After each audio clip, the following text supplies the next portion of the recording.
और आपको बता दें कि सरकार ने दिवाली से पहले डेयरी सेक्टर को दिवाली गिफ्ट दे दिया है। डेयरी प्रोडक्ट्स पर लगने वाले जीएसटी दरों में भारी कटौती है। जहां पहले 12 और 18% तक की होती थी दर, अब ये घटाकर या तो 5 पर आ गई है या फिर पूरी तरह से नील कर दी गई है। इन सब चीजों पर बात करने के लिए आगे किसानों पर क्या इम्पैक्ट है, डेयरी इंडस्ट्री कैसे इसको रिएक्ट कर रही है, एंड ऑफ कोर्स कंज्यूमर्स इस फेस्टिवल्स में क्या एक्सपेक्ट कर सकते हैं, इन सब पर बात करने के लिए हमारे साथ अमूल के मैनेजिंग डायरेक्टर जयंत मेहता हैं। मिस्टर मेहता, बहुत शुक्रिया समय निकालने के लिए। क्लियरली एक चीयर है, क्रॉस सेक्टर्स हम लगातार बात करते रहे हैं सबसे, और सभी का मानना है कि एक बहुत बेहतरीन स्टेप है। एक तो जीएसटी फाइलिंग यहां पर आसान हो जाता है और 4 दरों के बदले 2 दरें यहां पर एब्सोल्युटली बेहतर हैं काम करने के लिहाज से। ज्यादातर वर्ल्ड में ऑफकोर्स 1 या 2 ही दरों पर काम किया जाता है। एज अ डेयरी सेक्टर जो हमने चेंजेस यहां पर आते हुए देखे हैं, क्या इंपैक्ट आप देखते हैं इसका first of all on the sector, और इन किसानों पर एक इनडायरेक्ट इंपैक्ट क्या है? अमीशा जी, थैंक यू सो मच। आपने सही कहा कि ये किसानों के लिए दिवाली है, कंज्यूमर्स के लिए भी दिवाली गिफ्ट इक्विवेलेंट का माहौल है। देश के इतिहास में किसी भी राज्य के, मैं प्री जीएसटी एरा की भी बात करूं तो किसी भी राज्य में जो सेल्स टैक्स होते थे, लोकल सेल्स टैक्स, वो भी दर इससे कम नहीं थे। तो this is the best ever taxation regime that we have seen for dairy products for our country, across the country, and it will, इसका जो फायदा होगा वो सभी कंज्यूमर्स और किसानों को अक्रॉस द नेशन होगा। बात करें इसके इम्पैक्ट की, तो स्वाभाविक तौर से जो जीएसटी की दर घटी है, आइसक्रीम में 18 से 5 हुई है, बटर और चीज और घी पे 12 से 5 हुई है, तो उसका सीधा फायदा कंज्यूमर्स के एमआरपी में होगा। तो ये बेनिफिट पास होने से खपत है उसमें डेफिनेटली बढ़ोतरी होगी, और जैसे ही खपत बढ़ेगी हमारे किसानों को भी उसका फायदा होगा। तो ये एक बहुत ही उत्तम डेमोन्स्ट्रेशन है सरकार का कि किसानों और कंज्यूमर्स का डेयरी उद्योग के माध्यम से हम दोनों को किस तरह से बढ़ावा दे पाए। और बात जयंत जी, और जयंत जी, मैं ये जानना चाहती थी, क्योंकि जैसे आप कह रहे हैं कि कंजम्पशन यहाँ पर बढ़ती हुई नजर आएगी, क्या कुछ असेसमेंट, इनिशियल कैलकुलेशंस हमने किए हैं कि इसका direct indirect impact consumption growth पे कैसा होगा? देश की जीडीपी बढ़ रही है तो ऑब्वियसली कंज्यूमर्स की आय बढ़ रही है। एक और एडिशनल मुद्दा इस साल भी आया कि जब सरकार ने डायरेक्ट टैक्स कम किए, तो मिडिल क्लास की परचेजिंग पावर भी हर महीने बढ़ी, क्योंकि आपके टैक्स के दर कम हुए। सो पहला डायरेक्ट टैक्स में फायदा हुआ, फिर इनडायरेक्ट टैक्स यानी कि जीएसटी में कटौती हुई। तो ये दोनों की वजह से परचेजिंग पावर बढ़ता है। और दूध एक ऐसी प्रोडक्ट है जो हमारे सबके जो मंथली कंजम्पशन बास्केट में सिंगल लार्जेस्ट एक्सपेंडिचर के आइटम होती है।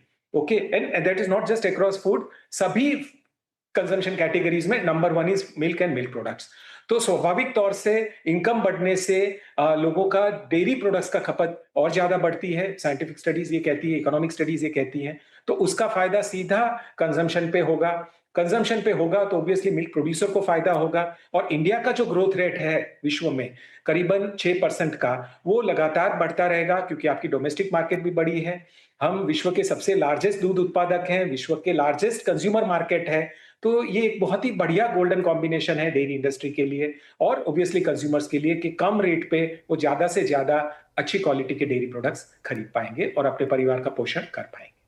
Jayant ji, as normal per annum milk and milk products की ग्रोथ क्या है इंडियन मार्केट्स में डिमांड के तौर पर, और ये दोनों जो स्टेप्स आपने बात की जिससे यहाँ पर हम परचेजिंग पावर बढ़ता हुआ देखेंगे, आप कहेंगे वो इंक्रीमेंटल ग्रोथ यहाँ पर आएगी, तो वो क्या परसेंटेज होगी? मिल्क प्रोडक्शन ग्रोथ इज 6%, और जो इंडिया में टोटल सालाना 240 मिलियन मेट्रिक टन दूध यानी कि 63 करोड़ लीटर दूध रोज की उत्पादन होता है, उसकी मूल्य करीबन 14-15 लाख करोड़ रुपए की है। ठीक है। अमूल की मैं बात करूं तो हमारा पिछले साल ब्रांड का टर्नओवर 90,000 करोड़ था। इस साल हम 10% की ग्रोथ से तो ऑलरेडी बढ़ रहे हैं, तो 1 लाख करोड़ का जो ब्रांड बनेगा उसमें भी जो इंक्रीमेंटल ग्रोथ आएगी अक्रॉस प्रोडक्ट कैटेगरीज, उससे डेयरी सेक्टर को ऑर्गेनाइज सेक्टर के जाने में बहुत ही एक ज्यादा इम्पेटस मिलेगा। लूज से लोग पैकेज की तरफ जा रहे हैं, अनब्रांडेड से ब्रांडेड की तरफ जा रहे हैं, और यही चीज पनीर में आपने 0% जीएसटी कर दिया, बाकी सब प्रोडक्ट्स में आपने 0 और 5 की रेंज में रखा, तो उसकी वजह से जो डिफरेंस था अनब्रांडेड और ब्रांडेड का वो ऑलमोस्ट 0 हो गया। और उसी तरह लोग ज्यादा से ज्यादा ब्रांडेड प्रोडक्ट खरीदेंगे, ज्यादा से ज्यादा दूध संगठित क्षेत्र यानी कि ऑर्गेनाइज सेक्टर में आएगा, और उसकी वजह से इंडस्ट्री को भी फायदा होगा, कंसिस्टेंट क्वालिटी के प्रोडक्ट्स कंज्यूमर को मिलेंगे और प्रोड्यूसर को भी अच्छी क्वालिटी का दूध उत्पादन करके उसके उचित दाम मिलेंगे। सो ये एक बहुत ही विन विन सिचुएशन है प्रोड्यूसर और कंज्यूमर के लिए। और double digit growth in the market is easily achievable, not just for Amul but for all or most of the branded players. And of course the production growth will also be commensurate with the increase in demand. Jayant ji, paneer पर बात करते हैं जहां पर भी 0% GST आ गया है। पनीर में एक हमने पैरेलल मार्केट चलते हुए देखी है, एनालॉग या फेक पनीर की भी, जो क्लियरली काफी हद तक एक्सेप्टेड रहा है जब तक लोगों को इसके बारे में पता नहीं था। उसके बाद हमने चेक्स यहां पर आते हुए देखे। आप कहेंगे अब क्योंकि 0% जीएसटी यहां पर है, ये एक मार्केट खत्म होती हुई नजर आएगी और जैसे आपने कहा ऑर्गेनाइज्ड प्लेयर्स यहां पर बढ़ेंगे? ये बिल्कुल सही है और इसमें आपका भी काफी रोल रहा है लोगों में जागरूकता बढ़ाने का। ब्रांड्स तो अपने तौर पे करती हैं, लेकिन मीडिया का भी एक रोल रहता है, एक अहम भूमिका रहती है कि अगर एडल्ट्रेशन हुआ या फेक प्रोडक्ट्स हुए, घी की भी बात करें, पनीर की भी बात करें, तो जागृति बढ़ाने का काम मीडिया ने भी किया और उसकी वजह से ये इंडस्ट्री डेफिनेटली खत्म होगी। फूड सेफ्टी भी is also very alert. Brands are also trying to showcase the goodness of their quality and the ingredients, और कंज्यूमर में अवेयरनेस की वजह से ये सब मार्केट्स में मल्टीफोल्ड ग्रोथ होने की हमें उम्मीद है। बात कर लेते हैं, एक सेंस पहले तो लेना चाहेंगे कि कितनी प्रोडक्शन है, किस तरह की कंजम्पशन है, और अब क्योंकि जीएसटी की दर 0% है, किस तरह का हम यहाँ पर कंजम्पशन में ग्रोथ आता हुआ देखेंगे? हमारी मैं बात कर सकता हूं तो हमारे 50% ऑफ टर्नओवर 0% जीएसटी पे है, जिसमें खास करके दूध आ जाता है। अभी टेट्रा पैक दूध को भी 0% में लाया गया है, पनीर और खोआ को भी 0% पे लाया गया है। So that is one very big segment, और बाकी सब 5% है। सो नेट नेट हम पूरा 2.5% जीएसटी इक्विवेलेंट में काम करते हैं, और उसमें भी सेट ऑफ की वजह से एक्चुअली इम्पैक्ट न्यूट्रल हो जाता है। सो एक इंपॉर्टेंट प्रोडक्ट दूध, जिस और दूध के मल्टीपल डेरिवेटिव्स और वेरिएंट्स को सबने अपने एक लोअर टैक्स ब्रैकेट में डालने से जो मल्टीप्लायर इफेक्ट है उसका प्रोडक्शन और कंजम्पशन पे बहुत ही ज्यादा हमें होता हुआ दिख रहा है। जयंत जी, जैसे हम बात करें यहाँ पर मिठाइयों की, 5% है, कार्बोनेटेड या शुगर बेस्ड ड्रिंक्स हैं वो 40% है, ये डिस्टेंस कैसे देखते हैं आप? Well, this something which is useful consumption, something which is a part of your culture, and something which is ज्यादा जिसमें शुगर का एक सिग्नल देना है कि बहुत ज्यादा शुगर कंजम्पशन हेल्थ के लिए अच्छा नहीं है। तो I think it's a very well thought out move of the government. माननीय प्रधानमंत्री जी भी सेहत के लिए सबको जागरूक कर रहे हैं। ऑयल कंजम्पशन कम करने की भी अगर मुहिम हमारे सबसे बड़े नेता अगर खुद कर रहे हैं, तो इसका मतलब ये है कि देश को स्वास्थ्य की तरफ भी जागरूक होने की जरूरत है। और कार्बोनेटेड प्रोडक्ट्स पे सिन टैक्स तो इंडिया के लिए नया नहीं, इंडिया सिर्फ इंडिया में नहीं, विश्व में भी ये इस दिशा में काम हो रहा है। So end of the day consumers की अवेयरनेस बहुत ज्यादा इंपॉर्टेंट है। कुछ ऐसे स्टेप्स सरकार को शायद लेने पड़ते हैं लोगों को समझाने के लिए, पर आगे जाके लोग जागरूक रहेंगे तो इसका देश के लिए बहुत अच्छा इम्पैक्ट होगा, हमारी सेहत के लिए अच्छा इम्पैक्ट होगा, और आगे जाके दवाई का बिल भी कम होगा तो सबको फायदा ही। जयंत जी, काफी सालों से मेरी बात आपसे यहाँ पर लगातार होती है, एंड हम डबल डिजिट परसेंटेज ग्रोथ की बात यहाँ पर लगातार करते रहते हैं। क्या जीएसटी एक डबल फिलिप यहाँ पर देगा? और जब आपने कहा कि अक्रॉस बोर्ड, अक्रॉस सेगमेंट्स यहाँ पर ये देखने को मिलेगा, तो अगर हम मिल्क की बात करें, घी है, मिल्क प्रोडक्ट्स लाइक दूध, छाछ, योगर्ट, चीज भी आप करते हैं, बटर भी आपका है, आइसक्रीम्स भी हैं, किस कैटेगरी में ज्यादा ग्रोथ देखने को मिलेगी? इसमें एक्चुअली देखें तो ये कॉमन कंसिस्टेंट ट्रेंड रहा है कि जब मार्केट में आपको सभी पैरामीटर्स पे आप काम कर रहे हैं, not just products but supply chain की बात करें, डिस्ट्रीब्यूशन की बात करें, इनोवेशन की बात करें और कंज्यूमर कम्युनिकेशन की बात करें, अगर आपने एक कंसिस्टेंसी से काम किया तो आपको सब प्रोडक्ट्स में अच्छे ग्रोथ मिल सकते हैं। ऐसा हम तो क्वार्टर ऑन क्वार्टर पिछले 2 साल से देख रहे हैं, और आगे भी 6 क्वार्टर तो बहुत ही पॉजिटिव है डेयरी इंडस्ट्री के लिए, as per as our current window of opportunity as we see. तो मेरे ख्याल से स्टेपल्स जो हैं, दूध, दही, छाछ, वो तो कंसिस्टेंटली बढ़ने हैं। घी, बटर, चीज, उसमें काफी अच्छा इम्पैक्ट आते हुए दिख रहा है because of the GST reduction. और जो यूथ, खास करके यूथ वाले प्रोडक्ट्स हैं, जिसमें मिल्क बेस्ड बेवरेजेस आ गए, छाछ, लस्सी एंड आइसक्रीम्स, तो ये सबसे we are seeing a much bigger opportunity.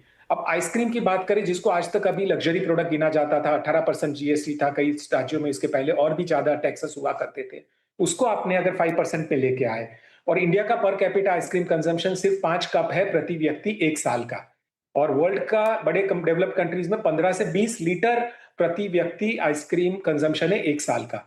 तो ये एक अपॉर्चुनिटी है हमारे लिए ग्रोथ के लिए। अनफॉर्चुनेटली अमूल ने पिछले 2 साल में कैपेसिटीज डबल कर ली, 30 से ज्यादा हमारे आइसक्रीम के प्लांट्स है देश भर में।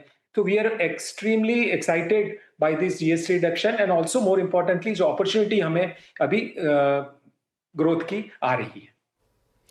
वाह, बहुत बहुत स्ट्रॉन्ग नंबर्स वहां पर ऑफ कोर्स आते हुए, लेकिन इसी के साथ एक छोटे से ब्रेक ले रुकना होगा। लौटेंगे तो जयंत मेहता जी हमारे साथ जुड़े रहेंगे, हम उनसे बात करेंगे इस फेस्टिवल सीजन डिमांड एक्सपेक्टेशंस की, इस ब्रेक के बाद।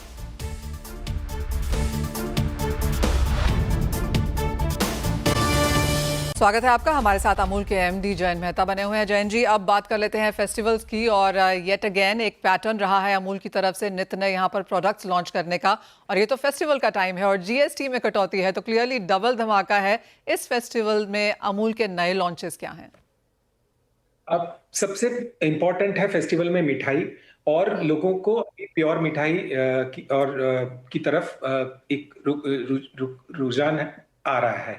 तो हमारे पास प्योर जो मिल्क बेस्ड प्रोडक्ट्स हैं, खोआ है, उनसे हमने करीबन देश में 20 जितने डेयरी प्लांट्स में मिठाई की प्रोसेसिंग करके मार्केटिंग करना शुरू किया।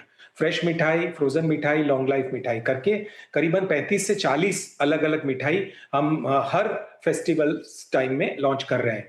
पिछले गणेश उत्सव में हमने मोदक लॉन्च किए, उसके साथ साथ हर त्योहार में उस रीजन की जो विशिष्ट मिठाई है उस पे हम काम कर रहे हैं।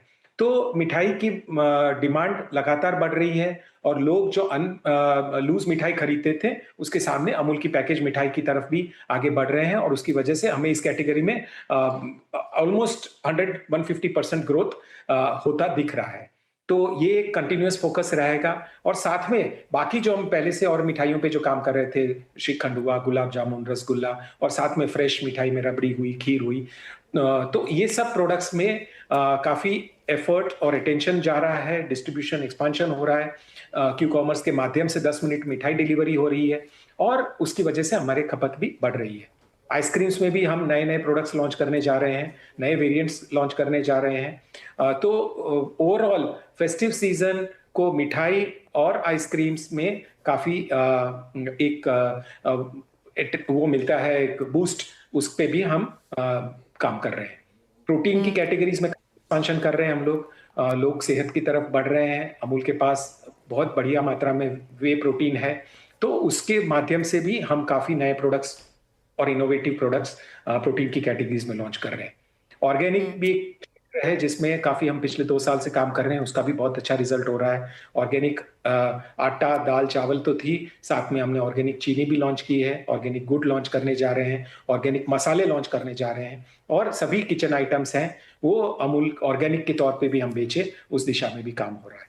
So overall with strong innovation pipeline, distribution expansion, focus on brand building and market coverage, काफी ग्रोथ की अपॉर्चुनिटीज आ रही हैं, हम रियलाइज भी कर रहे हैं, और साथ में जो गांव-गांव में दूध संपादन में जो काम हो रहा है, किसानों के साथ जुड़ के उनके ग्रोथ के लिए जो काम हो रहा है, उसकी वजह से ऑलराउंड एक एक्सपांशन के माहौल में हम लोग ग्रोथ की दिशा में आगे बढ़ रहे हैं।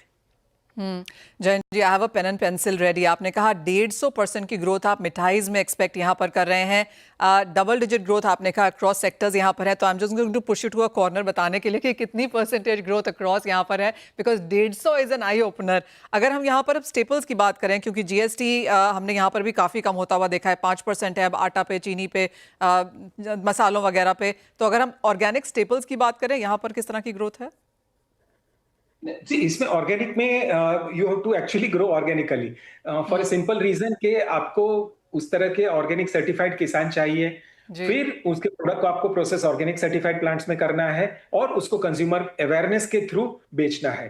तो ये गेम बहुत स्टेडीली करना पड़ता है, पर मुझे खुशी है कि जिस हिसाब से देश भर में हम ऑर्गेनिक किसानों के साथ जुड़े हैं, हमारी एक और मल्टी स्टेट कोऑपरेटिव जो अभी 2 साल पहले लॉन्च हुई, नेशनल कोऑपरेटिव ऑर्गेनिक लिमिटेड, उनके साथ हम मिलके ये जो देश भर में मुहिम चल रही है, उसकी वजह से हम काफी तेजी से ग्रो कर पा रहे हैं। बट ये स्लो एंड स्टेडी वाला काम है और Sure. साइंटिफिकली सर्टिफाइड ऑर्गेनिक का काम करना, लैब टेस्टेड, जिसमें कोई भी 250 में से एक भी पेस्टिसाइड ना हो, कोई भी हेवी मेटल ना हो, उसमें चौकन्ना रह के ये प्रोडक्ट में मार्केटिंग का काम हो रहा है। तो ये एक अलग लेवल की एक्टिविटी है, पर जी। दूध, दही, छाछ ये सब में ऑलरेडी हमारे साथ 36 लाख किसान जुड़े हुए हैं और उनको सही तरह से ब्रीडिंग, फीडिंग वो सब चीज में आप सपोर्ट दोगे तो किसान भी इन्वेस्ट करने के लिए तैयार है और वो ज्यादा से ज्यादा दूध का उत्पादन कर सकते हैं। तो 8 to 10% मिल्क प्रोक्योरमेंट ग्रोथ, उससे ज्यादा आपका मार्केट ग्रोथ, तो उस हिसाब से आपको हाई डबल डिजिट ग्रोथ करना मुश्किल नहीं है, ऐसा हम काम कर रहे हैं। एक फाइनल नंबर जयंत जी, और आइसक्रीम में किस तरह की ग्रोथ है पर एनम डिमांड के हिसाब से? आइसक्रीम इस क्वार्टर में लोग कहते थे बारिश जल्दी आने से it was a muted quarter for most of the summer products, but ऐसा हमारे केस में नहीं रहा है। हमारे में भी डबल डिजिट ग्रोथ, इनफैक्ट कुछ मार्केट्स में तो बहुत अच्छा ग्रोथ हमको आया है। Overall also about 12 to 15% growth in ice creams we registered in the first 5 months of this year. So we're happy with the momentum that the market has, and as I mentioned, जैसे मैंने कहा पहले कि the capacity is in place, the market expansion has already happened, नए products और distribution channel enhancement की वजह से जो ग्रोथ की अपॉर्चुनिटीज है वो हमारे लिए काफी अच्छी है और ऐसी जैसे मार्केट अभी खुलेगा we will see a much higher growth in the coming months also. Alright, बहुत बहुत स्ट्रॉन्ग नंबर्स ऑफ कोर्स यहाँ पर आते हुए and complete thumbs up and a cheer ये जीएसटी की वजह से भी। जयंत मेहता जी एज ऑलवेज बहुत शुक्रिया साथ जोड़ने के लिए, बहुत इत्मीनान से सब हमारे साथ बात भी करने के लिए। बस एक फाइनल सवाल जो हमेशा मैं आपसे पूछती हूँ, क्या मिल्क प्राइसेस बढ़ने वाले हैं आने वाले फोर्सिएबल फ्यूचर में? फॉर्चुनेटली ऐसा अभी कोई सिचुएशन नहीं है कि बारिश काफी अच्छी हुई है, गुजरात में भी पूरे राज्य में अच्छी बारिश हुई है, मिल्क प्रोक्योरमेंट और मिल्क मार्केट दोनों अच्छे सही चल रहे हैं, तो we don't anticipate any increase in consumer prices of milk. आने वाले 3 महीने में, 6 महीने में ये मान के चलें? वेल मीडिया पे कमिट करना अच्छा नहीं होता है किसी बिजनेस के लिए, but at the moment I can tell you very confidently ऐसा अभी we are not seeing any such situation in the coming 3 to 6 months। Alright, Jayant ji as always बहुत शुक्रिया साथ जुड़ने के लिए और वो सभी सवालों के जवाब भी देने के लिए। वेल इसी के साथ इस कार्यक्रम में फिलहाल इतना ही समय है, एक ब्रेक के लिए रुकेंगे, लौटेंगे तो लेकर आएंगे फ्यूचर्स एक्सप्रेस।